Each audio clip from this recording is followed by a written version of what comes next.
പാർത്ഥൻ 6 പതിറ്റാണ്ടിൻ്റെ അമ്മപ്പെരുമ, മലയാളത്തിൻ്റെ പൊന്നമ്മ ഇന്നലെ വൈകിട്ടോടെ വിട പറഞ്ഞിരിക്കുകയാണ്. കുറച്ച് ദിവസമായി എറണാകുളത്തെ ഒരു സ്വകാര്യ ആശുപത്രിയിൽ ചികിത്സയിലായിരുന്നു. ആ സമയത്തും അർബുദ രോഗ ബാധിതയായിരുന്നു. ICUവിലായിരുന്നപ്പോഴും പൊന്നമ്മ ഏറെ ആഗ്രഹിച്ചതും തന്നെ കാണാനെത്തിയവരോട് കരഞ്ഞപേക്ഷിച്ചത് പറഞ്ഞതും ഒരു കാര്യം മാത്രമാണ്: തൻ്റെ മകളെ വന്ന് കാണണം.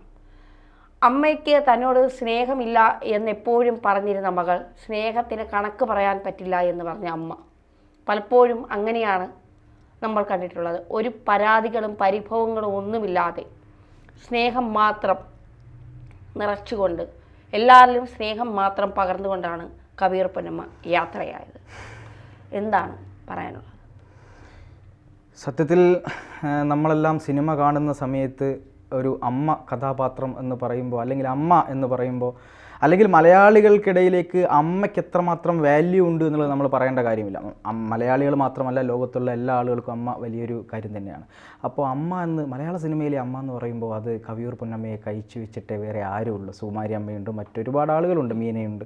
പക്ഷേ അതിൽ ഒക്കെ അപ്പുറത്തേക്ക് എന്താണ്, ഈ കവിയൂർ പൊന്നമ്മയ്ക്ക് ഒരു പ്രത്യേകതയുണ്ട്. അവരുടെ ആ ഒരു ശൈലിയും അവരുടെ ആ ഒരു സ്നേഹവും ഒക്കെ, പിന്നെ പ്രത്യേകിച്ച് എന്താണ്, അമ്മ കഥാപാത്രങ്ങളെ നമ്മൾ എന്താണ് ഉദാഹരിച്ച് പറയുമ്പോൾ പറയുന്നൊരു കാര്യമുണ്ട്, ഉണ്ണി എന്നുള്ളൊരു വിളിയുണ്ട്. അപ്പം ഇസൈനസ് അബ്ദുള്ളയിൽ മാത്രമല്ല, മോഹൻലാൽ എന്ന് പറയുന്ന നടനുമായിട്ട് ഏറ്റവും കൂടുതൽ സിങ്ക് ചെയ്ത് അമ്മ മകൻ വേഷം അഭിനയിച്ച ഒരു നടി കൂടിയാണ് ഈ കവിയൂർ പൊന്നമ്മ എന്ന് പറയുന്നത്. അപ്പം അവരുടെ ഒരു വിയോഗം എന്ന് പറയുമ്പോൾ വളരെയധികം ദുഃഖമുണ്ടാക്കുന്നതാണ്. അവർക്ക് എന്താണ്, നമുക്ക് ആദരാഞ്ജലികൾ നേരാം. പക്ഷേ അതിനൊക്കെ അപ്പുറത്തേക്ക് ധന്യ പറഞ്ഞതുപോലെ അവരുടെ അവസാന കാലഘട്ടത്തിലും, അവരുടെ അവസാന കാലഘട്ടം എന്ന് മാത്രമല്ല, അവരുടെ ജീവിതത്തിലുടനീളം വേദനകൾ നിറഞ്ഞതായിരുന്നു എന്ന് തന്നെയാണ് സത്യം. അവരെ വിവാഹം കഴിച്ചിരുന്നത് മണിസ്വാമി എന്ന് പറയുന്ന ഒരു നിർമ്മാതാവായിരുന്നു എന്നാണ് ഞാൻ മനസ്സിലാക്കുന്നത്. ആദ്യ കാലഘട്ടത്തിൽ അദ്ദേഹം ഒരു നിർമ്മാതാവായിരുന്നു, പിന്നീടാണ് മാറിയത്. അപ്പോൾ അങ്ങനെ വിവാഹ ജീവിതത്തിൽ അവർക്ക് ഒരുപാട് പ്രശ്നങ്ങൾ ഏറ്റുവാങ്ങേണ്ടി വന്നു. അവരെ നിരന്തരം ഉപദ്രവിക്കുമായിരുന്നു. പിന്നീട് അദ്ദേഹം അവിടുന്ന് ഗുരുവായൂരിലുള്ള ഒരു ലോഡ്ജിലേക്ക് താമസം മാറി. പിന്നീട് ഈ ഭർത്താവിന് ഒരു ആക്സിഡൻറ്റ് പറ്റിയിട്ട് വീണ് കിടക്കുന്ന സമയത്ത്, നട്ടലിനും കാലിനും ഒക്കെ പരിക്ക് പറ്റിയ സമയത്ത് കവിയൂർ പൊന്നമ്മ തൻ്റെ സ്വന്തം വീട്ടിലേക്ക് കൊണ്ടുവരികയും ഭർത്താവിനെ പരിചരിക്കുകയും തന്നോട് ചെയ്ത എല്ലാ ബുദ്ധിമുട്ടുകളും ഒക്കെ മറന്നുകൊണ്ട് അവരോടൊപ്പം നിൽക്കുകയും ചെയ്ത ഒരു സ്ത്രീയാണ്. മാത്രമല്ല അവരുടെ ഭർത്താവിന് പിന്നീട് എന്താണ്, ഈ തലച്ചോറിൽ ബ്രെയിൻ ട്യൂമർ ബാധിച്ചാണ് അവർ മരണപ്പെടുന്നത്. അപ്പോൾ അങ്ങനെയൊക്കെ മരണപ്പെട്ട സമയത്തും എന്താണ്, അവർ കൂടെ നിന്നു എന്നുള്ളതാണ്. അവരുടെ മകൾ ബിന്ദു എന്നാണ് തോന്നുന്നത്, എനിക്ക് ആ പേര് എനിക്ക് കൃത്യമായി ഓർമ്മയില്ല, ബിന്ദു എന്നാണ്. അപ്പോൾ അവർ അമേരിക്കയിലാണുള്ളത്. അപ്പം ഈ ജോൺ ബിട്ടാസുമായി നടത്തിയ ഒരു ഷോയിൽ കൃത്യമായി പൊന്നമ്മ ചേച്ചി പറയുന്നുണ്ട്. അതായത് പൊന്നമ്മ ചേച്ചി എന്ന് നമ്മളെല്ലാം അങ്ങനെയാണ് പെട്ടെന്ന് വിളിച്ചു പോവുക.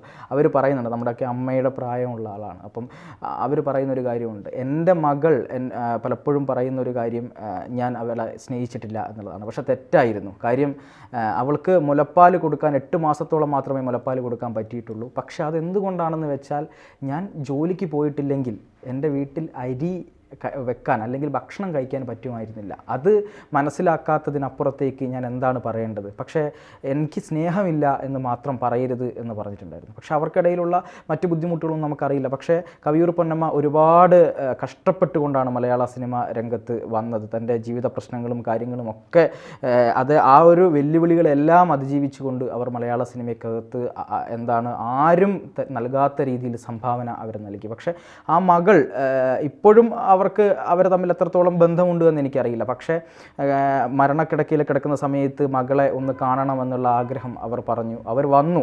പക്ഷേ ഉടനെ തന്നെ അമേരിക്കയിലേക്ക് തിരിച്ചുപോയി. ധന്യ നേരത്തെ പറയുന്നത് കേട്ടു, ഇന്ന് വീണ്ടും വരും എന്ന് പറയുന്നത് കേട്ടു. അവസാനമായിട്ട് ആ മകളോടൊപ്പം കുറച്ചു കാലമെങ്കിലും അല്ലെങ്കിൽ കുറച്ച് ദിവസമെങ്കിലും ജീവിക്കണമെന്നൊരാഗ്രഹം ആ അമ്മയ്ക്കുണ്ടെങ്കിൽ അത് നടന്നിട്ടില്ല എന്നത് തന്നെയാണ് ഏറെ ദുഃഖകരമായ കാര്യം എന്ന് പറയുന്നത്. തീർച്ചയായിട്ടും അത് തന്നെയാണ്. മകൾക്ക് വേണ്ടി, സഹോദരങ്ങൾക്ക് വേണ്ടി, കുടുംബത്തിന് വേണ്ടി ജീവിച്ച ഒരമ്മ. ആ അമ്മയാണ് യാത്ര ചെയ്തത്. ഇപ്പോൾ മോഹൻലാൽ ഇന്ന് പറയുന്നുണ്ട്, മോഹൻലാൽ ഫേസ്ബുക്കിൽ എഴുതിയത്, എൻ്റെ അമ്മയായി ഏറ്റവും അധികം അഭിനയിച്ചിട്ടുള്ളത് പൊന്നമ്മ ചേച്ചി ആയിരിക്കണം. എന്തുകൊണ്ട് അങ്ങനെ സംഭവിച്ചു എന്ന് എനിക്കറിയില്ല.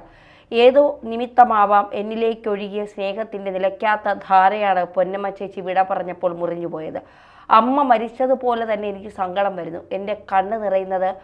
എൻ്റെ കണ്ണിൽ നിറയുന്നത് മകൻ്റെ കണ്ണീരാണ്. ഏറ്റവും കൂടുതൽ മോഹൻലാലുമായി, കുട്ട എന്നാണ് മോഹൻലാലിനെ വിളിച്ചിരുന്നത്, മോഹൻലാലുമായി ഏറ്റവും കൂടുതൽ അടുപ്പം ഉണ്ടാക്കിയ ഒരാളാണ്. 12 വയസ്സ് മുതൽ സംഗീത സംവിധായകൻ ദേവരാജൻ്റെ നാടകത്തിൽ പാടാനായി പൊന്നമ്മയെ ക്ഷണിച്ചതാണ്. പിന്നീടാണ് തോപ്പിൽ ഭാഷയുടെ മൂലധനത്തിൽ ആദ്യമായി പാടിയത്.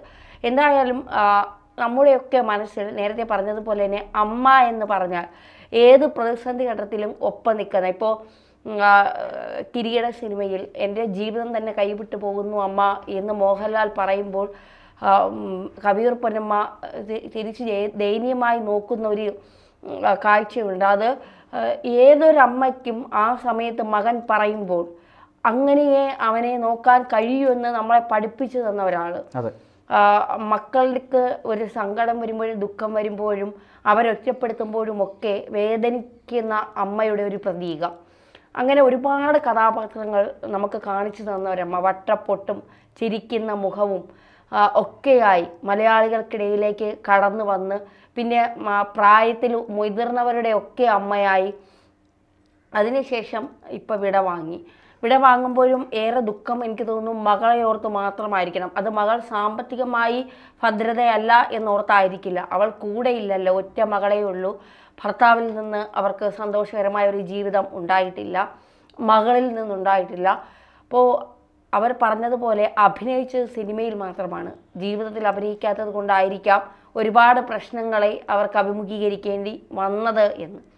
എന്തായാലും ഈ ഒരു വേർപാട് അത് മലയാള സിനിമയ്ക്കും അവരെ സ്നേഹിക്കുന്ന ഒരുപാട് പേർക്കും നികത്താനാകാത്ത നഷ്ടം തന്നെയാണ് എന്ന് പറയാതിരിക്കാൻ കഴിയില്ല. അതിനിടയിൽ ഒന്ന് രണ്ട് കാര്യം സൂചിപ്പിക്കേണ്ടത്, ഇന്നലെ ചില നടന്മാരൊക്കെ പറയുന്നത് കേട്ടു, എൻ്റെ കയ്യിൽ നമ്പർ ഇല്ലായിരുന്നു, ഇത്രയും രോഗാതുരയായത് ഞാൻ അറിഞ്ഞിരുന്നില്ല എന്നൊക്കെ പറയുന്നു കേട്ടോ. അപ്പോൾ ഇതൊക്കെ കേൾക്കുമ്പോൾ നമുക്കൊരു എന്താണ് ആ വികാരം എന്ന് എനിക്ക് പറയാൻ പറ്റില്ല. കാരണം അവർക്ക് 2018 മുതലേ വലിയ ഓർമ്മക്കുറവുണ്ടായിരുന്നു, ക്യാൻസർ രോഗബാധിതയായിരുന്നു, വളരെ ബുദ്ധിമുട്ടുണ്ടായിരുന്നു. എന്നിട്ടൊന്നും ഇവർക്ക് ഈ കാര്യങ്ങൾ അറിയില്ല, അല്ലെങ്കിൽ ഇത്രയും ഒരു ക്യാൻസർ ബാധിച്ച ഒരാൾ എപ്പോഴാണ് മരണപ്പെടുക എന്നുള്ളത് നമുക്ക് പറയാൻ പറ്റാത്ത ഒരു കാര്യമാണ്. അപ്പോൾ ആ ഒരു സാമാന്യ ബുദ്ധി പോലും ഇവർക്ക് ഇല്ലേ. സുരേഷ് ഗോപിയൊക്കെ ഉടനെ തന്നെ ഓടിയെത്തി, മമ്മൂട്ടി സിംഗപ്പൂരിൽ നിന്ന് രാവിലെ എത്തും, മോഹൻലാൽ ചെന്നൈയിൽ നിന്ന് രാവിലെ എത്തും. ഇപ്പോൾ രാവിലെ 9 മണി മുതൽ 12 മണി വരെയാണ് കളമശ്ശേരിയിൽ പൊതുദർശനം. അതിനുശേഷം അവരുടെ വീട്ടിൽ ശ്രീപാദം വീട്ടിൽ ആണ് സംസ്കാര ചടങ്ങുകൾ നടക്കുന്നത്. അപ്പോൾ സിനിമയിലുള്ള എല്ലാവരും അവരെ അമ്മ എന്ന് വിളിച്ച ദിലീപ് അടക്കം ഓടിയെത്തി. ദിലീപും സുരേഷ് ഗോപിയാണ് ആദ്യം എത്തിയത്. അപ്പോൾ അവരെ അമ്മ എന്ന് വിളിച്ച എല്ലാവരും, ചേച്ചി എന്ന് വിളിച്ചവരും ഒക്കെ ഓടിയെത്തും. എനിക്ക് തോന്നുന്നു നെടുമുടി വേണു, തിലകൻ, സുകുമാരി, KPC ലളിത, ഇപ്പതേ കവിയൂർ പൊന്നമ്മ, ഈ ലെജൻഡ്സ് ആയിട്ടുള്ള ഒരുപാട് ആളുകളുടെ വിയോഗമാണ്. പകരം വയ്ക്കാനില്ലാത്ത കുറേ ആളുകൾ, പഴയ കാലഘട്ടത്തിലുള്ള കുറേ പേർ വിടവാങ്ങുമ്പോൾ ഇനി അവരുടെ സ്ഥാനത്തേക്ക് ആര്? കാരണം ഇത്രയും അധികം അമ്മ, അല്ലെങ്കിൽ അമ്മ എന്ന് പറയുന്ന ആ പൂർണ്ണതയ്ക്ക് ഒരു നഷ്ടം സംഭവിച്ചിരിക്കുന്നു മലയാള സിനിമയിൽ. അപ്പോൾ ഇനി ആ സ്ഥലത്തേക്ക് ആര് വരും? കാരണം KPC ലളിത ഉണ്ടായിരുന്ന സമയത്ത് കവിയൂർ പൊന്നമ്മ അഭിനയിക്കാത്ത സമയത്ത് KPC ലളിത ആ ഭാഗം ക്ലിയർ ചെയ്യും, അല്ലെങ്കിൽ സുകുമാരി. ഇവരൊക്കെ പോയി കഴിയുമ്പോൾ ഇനി ആര് എന്നുള്ള ഒരു വലിയ ഒരു സ്പേസ് അവിടെ നഷ്ടപ്പെട്ടിരിക്കുക, അല്ലെങ്കിൽ സ്പേസ് ഒഴിഞ്ഞിരിക്കുകയാണ് എന്നൊക്കെ പറയാം നമുക്ക്. അവിടെ അത് നികത്തുക എന്ന് പറയുന്നത് വലിയ ടാസ്ക് തന്നെയായിരിക്കും. മാത്രമല്ല ഈ MS സുബ്ബലക്ഷ്മിയുമായി ബന്ധപ്പെട്ട് ഇവർ ഗായികയാവണമെന്ന ആഗ്രഹത്തിൻ്റെ പുറത്താണ് ഈ വട്ടപ്പൊട്ട് തുടങ്ങിയത് കവിയൂർ പൊന്നമ്മ എന്നാണ് പറയുന്നത്. അതുപോലെ ഈ ബാബ കല്യാണിയിലെ പിന്നെ ആ പാട്ട്, മനോഹരമായ പാട്ട്, അതുപോലെ തന്നെ ഈ മോഹൻലാലുമായിട്ടും കവിയൂർ പൊന്നമ്മ ആരുടെ അമ്മയായിട്ട് അഭിനയിച്ചാലും ആ ഒരു അമ്മ മകൻ കോമ്പിനേഷൻ ഭയങ്കര നമുക്ക് കണ്ടിരിക്കാൻ തോന്നുന്ന ഒരു കാര്യമാണ്. കുറച്ചുകൂടെ കൂടുതൽ കണ്ടിരിക്കാൻ തോന്നുന്നത് മോഹൻലാൽ. തീർച്ചയായിട്ടും. അതെ, അതിലൊരുപാട് കാര്യമുണ്ട്. കാരണം ദശരഥം ഉൾപ്പെടെ പല സിനിമകളിലും ഉള്ള ഒരു മാജിക്കലായിട്ടുള്ള ഒരു അഭിനയത്തിന്റെ മുഹൂർത്തങ്ങളിലൂടെ കടന്നുപോയിട്ടുണ്ട്. കവിയൂർ പൊന്നമ്മയും ഒരുമിച്ച് സ്ക്രീനിൽ കാണുമ്പോൾ നമുക്കൊക്കെ തോന്നിയിട്ടുണ്ട്, ഇത് യഥാർത്ഥത്തിൽ മോഹൻലാലിന്റെ അമ്മയാണോ? ഇപ്പോൾ കവിയൂർ പൊന്നമ്മ തന്നെ ഒരു അഭിമുഖത്തിൽ പറഞ്ഞിട്ടുണ്ട്, ഒരു യാത്ര പോയ സമയത്ത് ഒരു അമ്മ വന്ന് ചോദിച്ചു മകനെ കൊണ്ടുവന്നില്ലേ എന്ന്. അപ്പോൾ ഞാൻ ആലോചിച്ചു, എനിക്ക് മകനല്ലല്ലോ മകളാണല്ലോ എന്ന്. മോഹൻലാലിനെ കൊണ്ടുവന്നില്ലേ എന്ന് ചോദിച്ചു എന്ന് പറഞ്ഞു എന്ന്. അപ്പം നമ്മളാണെങ്കിലും ചെറുപ്പത്തിലൊക്കെ ഞാൻ വിചാരിച്ചിട്ടുണ്ട് ഇവരുടെ സിനിമകൾ കാണുമ്പോൾ, ഇത് മോഹൻലാലിന്റെ യഥാർത്ഥ അമ്മയാണ് എന്നൊക്കെ. കാരണം അവർ തമ്മിലുള്ള കോമ്പിനേഷൻ അത്ര പെർഫെക്റ്റ് ആയിരുന്നു. ബാക്കിയുള്ളവർ പെർഫെക്റ്റ് അല്ല എന്നല്ല, പക്ഷേ പ്രേക്ഷകർക്ക് കൂടുതൽ കാണാൻ ഇഷ്ടം ആ കോമ്പിനേഷൻ ആയിരുന്നു എന്ന് എനിക്ക് പലപ്പോഴും തോന്നിയിട്ടുണ്ട്. എന്തായാലും ഇന്ന് എറണാകുളം ടൗൺ ഹാളിൽ പൊതുദർശനത്തിന് വെക്കുന്നുണ്ട് പൊതുജനങ്ങൾക്ക് വേണ്ടിയിട്ട്. അതുപോലെ തന്നെ ഇന്നലെ ലിസി ആശുപത്രിയിൽ അമ്മയിലെ ആളുകൾക്ക് വേണ്ടി അല്ലെങ്കിൽ മലയാള സിനിമാ രംഗത്തെ ആളുകൾക്ക് വേണ്ടി ഒരു പൊതുദർശനം ഉണ്ടായിരുന്നു. പിന്നെ ഇന്ന് അവസാനമായിട്ട് ആലുവയിലെ ശ്രീപാദം വീട്ടിൽ വൈകുന്നേരത്തോടുകൂടി 4 മണിയോടുകൂടി സംസ്കരിക്കുമെന്നാണ് നമ്മൾ അറിയുന്നത്. എന്തായാലും മലയാളത്തിൻ്റെ ആ മഹാനടിക്ക് നമ്മളും വിട്ട പറയും അല്ലെങ്കിൽ വിട്ട ചൊല്ലുകയാണ്. അതെ, മലയാളത്തിൻ്റെ മഹാനടിക്ക്, പൊന്നമ്മയ്ക്ക് മീഡിയ മലയാളത്തിൻ്റെ ആദരാഞ്ജലികൾ.